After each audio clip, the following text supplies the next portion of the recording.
चलिए आज संस्कृत के बारे में थोड़ा देखते हैं।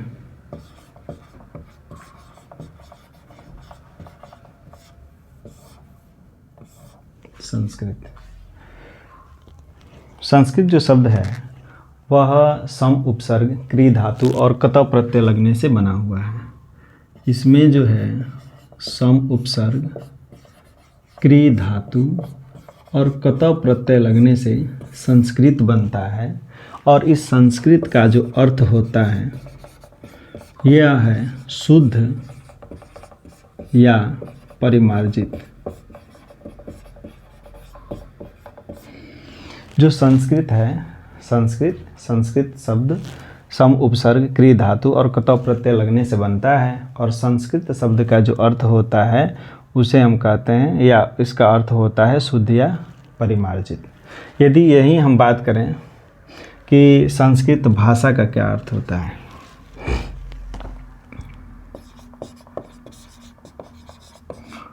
संस्कृत भाषा, तो संस्कृत भाषा को हम कह सकते हैं शुद्ध या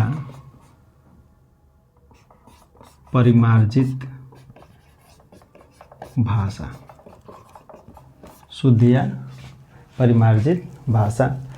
अब संस्कृत में हमको क्या पढ़ना है? व्याकरण। संस्कृत में जो मेन फोकस है वो हमको व्याकरण पे रखना है।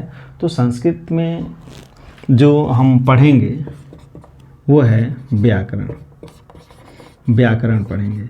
अब व्याकरण का कभी कभार, ठीक है ना, ये संधि विच्छेद, ये शब्द विच्छेद है इसका, ठीक है, ये पूछ लेता है, ठीक है ना, किन किन शब्दों से मिल करके व्याकरण बना हुआ है। तो व्याकरण ही एक ऐसा शब्द है जिसमें दो प्रत्यय लगते हैं। कौन कौन से प्रत्यय लगते हैं इसमें? एक प्रत्यय लगता है विंग और दूसरा लगता है आंग। ये दो प्रत्यय लगने के बाद, ठीक है, क्री धातु लग जाती है, ठीक, और इसमें जो है ल्यूट प्रत्यय लगता है। ये मिला करके बनते हैं व्याकरण। व्याकरण का क्या अर्थ होता है, ठीक है? तो व्याकरण का जो अर्थ होता है हम कह सकते हैं सरल भाषा में कि जिसके माध्यम से शब्दों की उत्पत्ति बताई जाए वही व्याकरण है। हम कह सकते हैं कि जिसके माध्यम से, जिसके माध्यम से, ठीक है ना, जिसके माध्यम से शब्दों की उत्पत्ति, ठीक है ना, बताई जाए,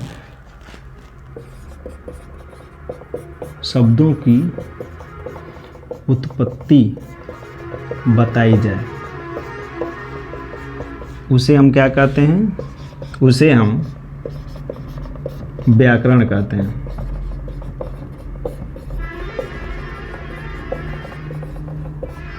यह है व्याकरण शब्द का अर्थ।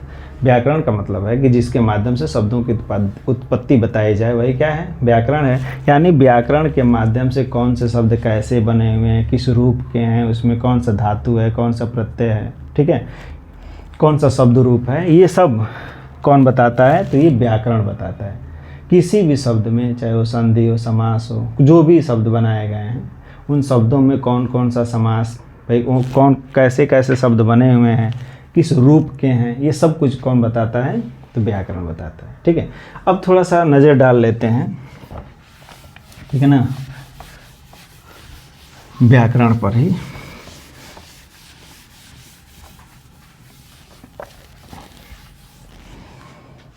व्याकरण की एक बहुत ही प्रसिद्ध पुस्तक है जिसका नाम है अष्टाध्यायी, ठीक है। तो अष्टाध्यायी को जानने से पहले हम त्रिमुनि के बारे में जानते हैं। त्रिमुनि कौन है?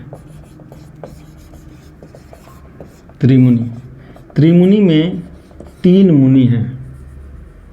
त्रिमुनि में तीन मुनि महर्षि जो भी कह सकते हैं, ठीक है।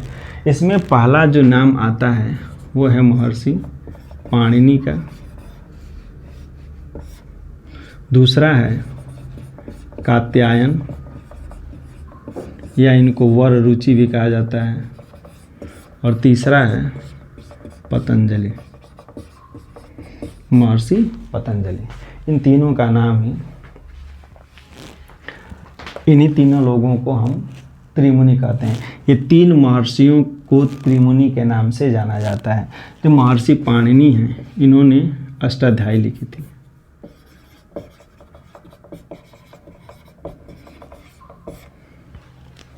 इन्होंने अष्टाध्यायी लिखी थी। अष्टाध्यायी जो है व्याकरण शास्त्र की एक बहुत ही प्रसिद्ध पुस्तक है, ठीक है। इनके अष्टाध्यायी के लगभग 4000 सूत्रों पर कात्यायन या वररुचि ने जो है वो वार्तिक लिखा था, ठीक है। सूत्रों पर इन्होंने क्या लिखा था? वार्तिक लिखा था। अष्टाध्यायी के सूत्रों पर कात्यायन ने वार्तिक लिखा था, इसलिए इनको वार्तिककार कहा जाता है,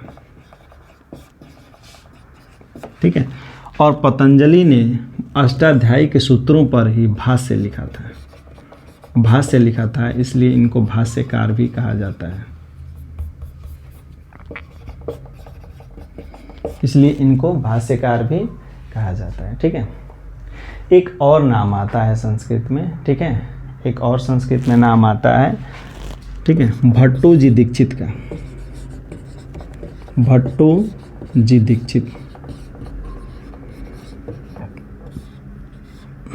इन्होंने संस्कृत के लिए सिद्धांत कौमुदी की रचना की।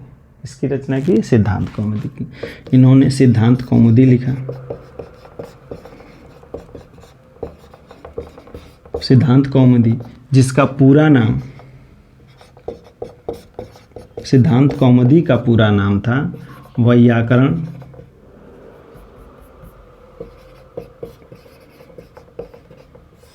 वैयाकरण सिद्धांत कौमुदी,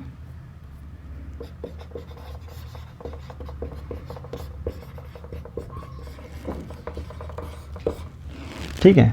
भट्टोजी दीक्षित, ठीक है, इनको वृत्तिकार भी कहा जाता है। इन्होंने सूत्रों पे वृत्ति लिखा, इन्हें इसलिए इनको वृत्तिकार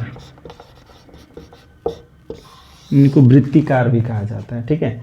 वार्तिककार कौन है? कात्यायन। वृत्तिकार कौन है? भट्टोजी दीक्षित, ठीक है। इन्होंने किसकी रचना की थी? सिद्धांत कौमुदी की। सिद्धांत कौमुदी का पूरा नाम क्या है? तो वैयाकरण शास्त्र सिद्धांत कौमुदी, ठीक है। एक भट्टोजी दीक्षित के एक शिष्य थे, ठीक है। भट्टोजी दीक्षित के एक शिष्य थे जिनका नाम था वरदराज। वरदराज ने लघु सिद्धांत कौमुदी की रचना की। लघु सिद्धांत कौमुदी की रचना की। और वरदराज ने जिस संस्कृत पुस्तक लघु सिद्धांत कौमुदी की रचना की, ठीक है, ये जो सिद्धांत कौमुदी है ये अष्टाध्यायी पर ही आधारित है और यह व्याकरण शास्त्र के लिए बहुत महत्वपूर्ण पुस्तक मानी जाती है।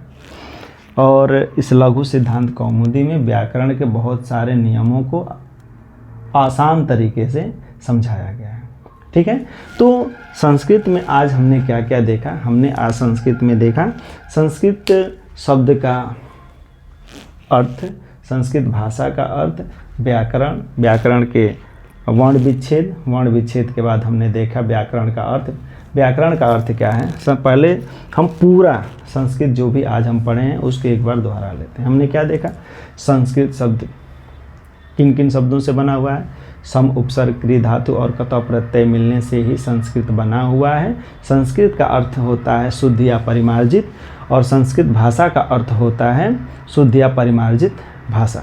अब पूरे संस्कृत में संस्कृत पढ़ना नहीं है, हमें व्याकरण पढ़ना है। तो व्याकरण दो उपसर्गों वी और आंग और के लगने तथा इसमें क्रिया धातु और ल्युट प्रत्यय के लगने से व्याकरण बना हुआ है, जिसका व्याकरण का अर्थ होता है, यानी व्याकरण क्या काम करता है? तो व्याकरण शब्दों की उत्पत्ति को बताता है, कौन सा शब्द किन किन माध्यमों से होकर के बना हुआ है, यह सब व्याकरण का कार्य है। फिर हमने देखा व्याकरण में त्रिमुनि कौन कौन है। त्रिमुनि को में पाणिनि, कात्यायन और पतंजलि ये तीन नाम आते हैं। इनको हम त्रिमुनि कहते हैं, ठीक है। पाणिनि ने अष्टाध्यायी की रचना की, कात्यायन ने वार्तिक लिखा अष्टाध्यायी पर, इसलिए इनको वार्तिककार कहा जाता है। इसी अष्टाध्यायी पर पतंजलि ने भाष्य लिखा, इसलिए इनको भाष्यकार कहा जाता है। एक अन्य नाम आता है भट्टोजी दीक्षित का, जिन्होंने सिद्धांत कौमुदी की रचना की। और ये जो सिद्धांत कौमुदी है इसका पूरा नाम है वैयाकरण सिद्धांत कौमुदी, जिनके ये जो सिद्धांत कौमुदी है भट्टो जी दीक्षित की एक प्रसिद्ध रचना है। भट्टो जी दीक्षित के एक शिष्य थे वरदराज, इन्होंने लघु सिद्धांत कौमुदी की रचना की।